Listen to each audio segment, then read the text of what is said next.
ಒಂದು ಮುದ್ದಾದ ಜೋಡಿ ಬಿಗ್ ಬಾಸ್ಗೆ ಹೋಗಿತ್ತು. ಬಿಗ್ ಬಾಸ್ನಲ್ಲಿ ಇಬ್ಬರ ನಡುವೆ ಕುಚ್ಚುಕುಚ್ಚಾಗಿತ್ತು. ಅವರು ಮದುವೆಯಾಗ್ತಾರೆ ಅನ್ನೋ ಸುದ್ದಿ ಕೂಡ ಹರಿದಾಡಿತ್ತು. ಆದರೆ ಈಗೇನಾಯಿತು?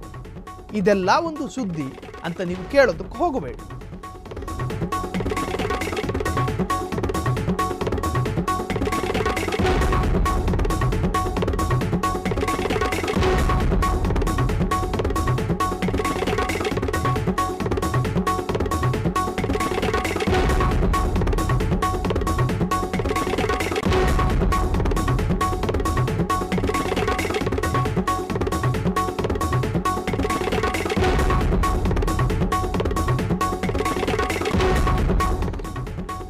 ಕನ್ನಡದ ಅತಿ ದೊಡ್ಡ ರಿಯಾಲಿಟಿ ಶೋ ಬಿಗ್ ಬಾಸ್. ಆ ಬಿಗ್ ಬಾಸ್ಗೆ ಒಂದು ಮುದ್ದಾದ ಜೋಡಿ ಹೋಗಿತ್ತು. ಆಡಿಯನ್ಸ್ಗಳ ಮನಸ್ಸಿನಲ್ಲಿ ಖುಷಿ ಉಂಟಾಗಿತ್ತು. ಆ ಜೋಡಿಗೆ ಶುಭ ಹಾರೈಸಿದವರು ಒಂದಷ್ಟು ಜನ, ಆ ಜೋಡಿಯ ಬಗ್ಗೆ ನೆಗೆಟಿವ್ ಕಾಮೆಂಟ್ ಮಾಡಿದವರು ಒಂದಷ್ಟು ಜನ. ಹಾಗಾದ್ರೆ ಆ ಜೋಡಿ ಕಥೆ ಏನಾಯಿತು? ಆ ಮುದ್ದಾದ ಜೋಡಿಗೆ ಮದುವೆ ಆಯ್ತಾ? ಆ ಮುದ್ದಾದ ಜೋಡಿ ಏನು ಮಾಡ್ತಾ ಇದ್ದಾರೆ? ನಿಮ್ಮ ಫ್ರೀಡಮ್ ಟಿವಿ ರಿವೀಲ್ ಮಾಡುತ್ತೆ ಆ ಮುದ್ದಾದ ಜೋಡಿಯ ಕಥೆ ಮತ್ತು ಒಂದಷ್ಟು ವ್ಯಥೆ. ಆದರೆ ಆ ಜೋಡಿ ಇಲ್ಲಿವರೆಗೂ ಮದುವೆ ಆಗಿರಲಿಲ್ಲ. ಆದ್ರೆ ಈಗ ಮದುವೆ ಆಗ್ತಾರೆ ಅನ್ನೋ ಸುದ್ದಿ ಓಡಾಡ್ತಾ ಇದೆ. ಹಾಗಾದ್ರೆ ಸೀಸನ್ 11ರ ಜೋಡಿನ, ಸೀಸನ್ 9ರ ಜೋಡಿನ ನಿಮ್ಮ ಫ್ರೀಡಮ್ ಟಿವಿಯಲ್ಲಿ ಆ ಬಿಗ್ ಬಾಸ್ನ ಜೋಡಿಯ ಕಥೆ ಹೇಳ್ತೀವಿ. ಆ ಜೋಡಿ ಯಾವುದು ಅಂತ ಈಗ ರಿವೀಲ್ ಮಾಡ್ತಾ ಇದ್ದೀವಿ.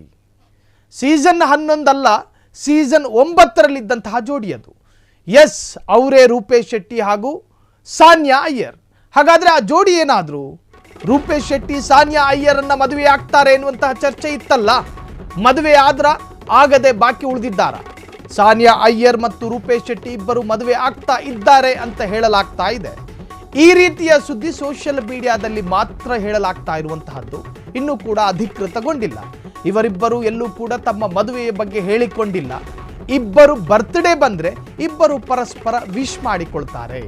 ಸಿನಿಮಾಗಳು ರಿಲೀಸ್ ಟೈಮ್ನಲ್ಲೂ ಕೂಡ ಪರಸ್ಪರ ಸಪೋರ್ಟ್ ಮಾಡ್ತಾರೆ. ಆದರೆ ಮದುವೆ ವಿಚಾರದಲ್ಲಿ ಇನ್ನೂ ನಿರ್ಧಾರ ಮಾಡಿಲ್ಲ. ನಾವಿಬ್ರು ಜಸ್ಟ್ ಸ್ನೇಹಿತರು ಮಾತ್ರ ಅಂತ ಇಬ್ರು ಪರಸ್ಪರ ಹೇಳ್ಕೊಂಡಿದ್ದಾರೆ.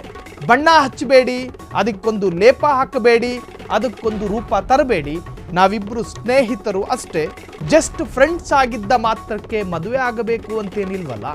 ಇಬ್ಬರು ಸ್ನೇಹಿತರಾಗಿದ್ದೀವಿ, ಬೆಸ್ಟ್ ಫ್ರೆಂಡ್ಸ್ಗಳಾಗಿದ್ದೀವಿ, ಪರಸ್ಪರ ಸಿನಿಮಾಗಳನ್ನು ಹಂಚ್ಕೋತೀವಿ, ಕಷ್ಟ ಸುಖವನ್ನು ಶೇರ್ ಮಾಡ್ಕೋತೀವಿ. ನಮ್ಮ ಸಿನಿಮಾಗೆ ಅವರು ಸಪೋರ್ಟ್ ಮಾಡ್ತಾರೆ, ಅವರು ಸಿನಿಮಾಗೆ ನಾವು ಸಪೋರ್ಟ್ ಮಾಡ್ತೀವಿ. ಇಬ್ಬರಾಗಿ ಇದ್ದೀವಿ, ಇನ್ನೂ ಕೂಡ ಮದುವೆಯ ನಿರ್ಧಾರ ಮಾಡ್ಕೊಳ್ಳಿಲ್ಲ. ಹೀಗಂತ ರೂಪೇಶ್ ಶೆಟ್ಟಿ ಸಂದರ್ಶನವೊಂದರಲ್ಲಿ ಹೇಳಿಕೊಂಡಿದ್ದಾರೆ.